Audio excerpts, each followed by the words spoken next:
Alright guys, so here's the review of the Lacz Denton LD9108. So you're probably going to know this more as the Piaget Chronograph Homage. So I've previously checked out their non-chronograph version. If you haven't seen that, I'll leave a link to that down in the description, and I'll probably pin it somewhere in the video as well, so you can check it out if you haven't already. But I've been trying this one out for a while. Full disclosure, they sent me it for free, don't have to send it back, but you know the score. So I'm going to change the way I do my reviews, going to keep it 100% honest all the time, no matter what, even if that means they don't send me another watch. But anyway, question is this one any good? Are you going to prefer it to the other one? Let's jump right in and find out. Comes in the usual Lacz Denton box. I'll quickly go over the bits that come in here, because there is one little interesting thing before we get into the watch. So you can see we've got the Lacz Denton branded cleaning cloth, but then when it comes to this extra strap, this is interesting. It's actually got Piaget design branding on it. And it's a NATO strap, so I think it's a little bit of an odd choice to go with this watch. So I haven't actually been wearing it on this, but it is nicely finished. Nice hardware, nice stitching. But again, as I say, I haven't tried it on the watch. But it's a nice bonus, I guess. Then we've got the watch itself, and the only other things in here are the warranty card and the instruction manual. But we'll get all this out of the way and then we'll get right down to the watch. And here's the watch itself. So, right off the bat, let's address the elephant in the room. So, this case isn't actually bronze. It is stainless steel, but it's coated to make it look like it's bronze. I'm still waiting for clarification from the seller what it's actually coated, like the actual technique they've used, but it is stainless steel. So, you're not going to get patina on this. That might put some people off, but luckily they have a few other different options which have stainless steel cases. So they do a black one, which has matching subdials as well. Same with the blue, that has matching blue subdials, and they also have a green, again, with matching green subdials. So you may prefer one of them if you don't necessarily like this one. If it was me personally, I'd probably be choosing the black or the blue. But if you want something a bit different, then this could definitely be the one for you though. So before we get into it properly, let's go on to the dimensions. So I've got a diameter of 41mm, thickness of 11.8, width of 20, and the all-important on lug to lug is coming in at a pretty compact 46.1. So some interesting dimensions, and given that diameter, you would have thought it'd probably wear a bit larger, but with that pretty compact lug to lug, it does wear quite nicely, which I'll show you in a bit. Before we do that though, let's get a zoom in on this dial. So we've got the Lacz Denton at the top along with the logo, then we've got that date wheel down at the 6, which has got that interesting shape, do quite like that, and then we've got a nice rose gold kind of colour around that, and on all the indices and also the hands, as well as around those subdials, which do catch the light nicely. Obviously if you go for the other dial versions they'll be stainless steel. So when it comes to those subdials, we've got a 24-hour one at the 3 o'clock, and then the one at the 9 o'clock, that's the 60-minute counter for the chrono. So I'll quickly show you that in action. So obviously press this top pusher, that'll activate that. And then you can see we've kind of got a almost mechanical sweep of that. And that's because this is a Mecha-quartz, it's the VK64. And then push it again, stops, press the bottom one, resets. We've also got a screw down crown as well. So we'll unscrew that. Just get these hands out of the way.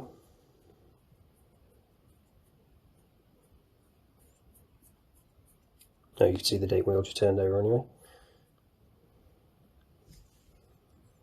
But obviously if you push it in again, you can change the date independently. Pop it back in, screw it back down. All works really well. No issues, as you kind of expect with the VK movements. The really solid movements do work well. So we zoom back out quickly.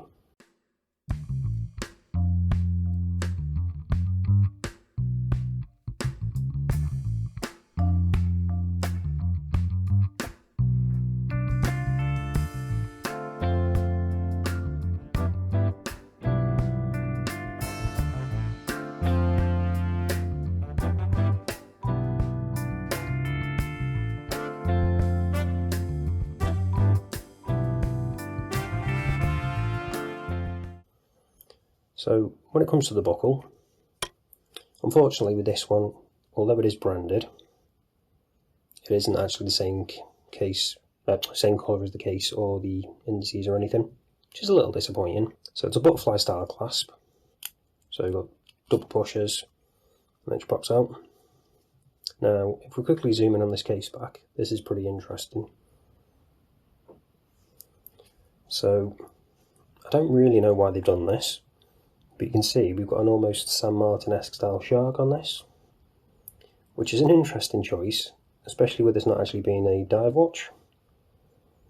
But I guess it's better than it being plain, maybe. But let me know what you think down in the comments. It's definitely an odd one. Other than that, we've got the Lacz Denton, the fact that it's stainless steel, the water resistance and other bits and pieces around the outside. It's a screw down case back as well. And with that water resistance, it is 100 metre water resistance as well. So, pretty nice. When it comes to the strap, it is genuine leather. Although, it's definitely not my favourite kind of strap. It's like the faux croc style. It's a little bit stiff. Not the most comfortable. But you should be able to easily swap it out with it being 20mm. So, not too big a deal. And again, with the price of the watch, you kind of expect them to cut corners somewhere. And this is a pretty cheap watch. I think it's around £50–60 at the moment. But again, with AliExpress, those prices fluctuate quite a bit, so that's why I don't normally tend to put them in the videos. I tend to just leave the links in the description so you can check it out for yourself, because sometimes they can fluctuate considerably. So now, let's check whether we've got sapphire crystal on this, using the trusty diamond selector too. And no, we don't have sapphire crystal, just a mineral crystal, which, again, given the price, isn't really too surprising. But I guess we've kind of been spoiled with AliExpress watches. We kind of expect to have sapphire even on the cheaper ones, but it's not always an option. So all it's left to do now is show you what the loom's like before we wrap this up. So you can see we've got a bit there already, but let's charge it up, give it a proper chance.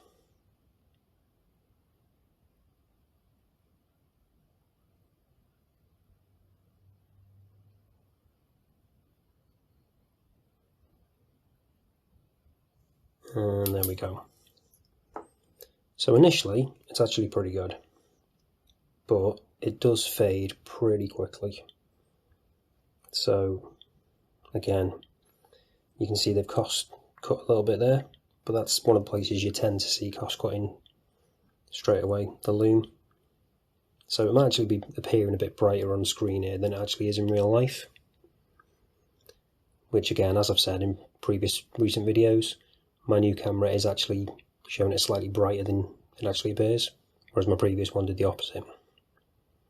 So it isn't quite as bright as this. But given the surface area they're playing with, the style of the watch and the price, it's okay. Not great, not awful. So all that's left to do now is show you what it's like on wrist, and then we'll wrap this up. So this is what it looks like on my 7-inch wrist. And as I said, with that pretty compact lug to lug, it does wear nicely.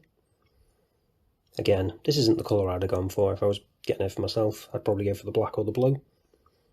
But it is something a little bit different, I guess. And I do like the way the light catches those indices. The high polish with that kind of rose gold colour does look nice.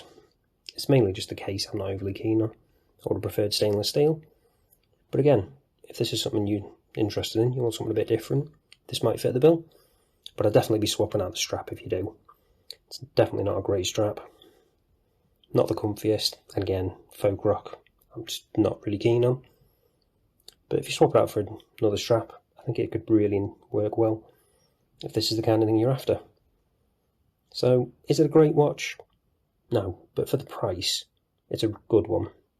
It's got decent loom, it's got nice finishing, no obvious issues. The strap needs replacing really.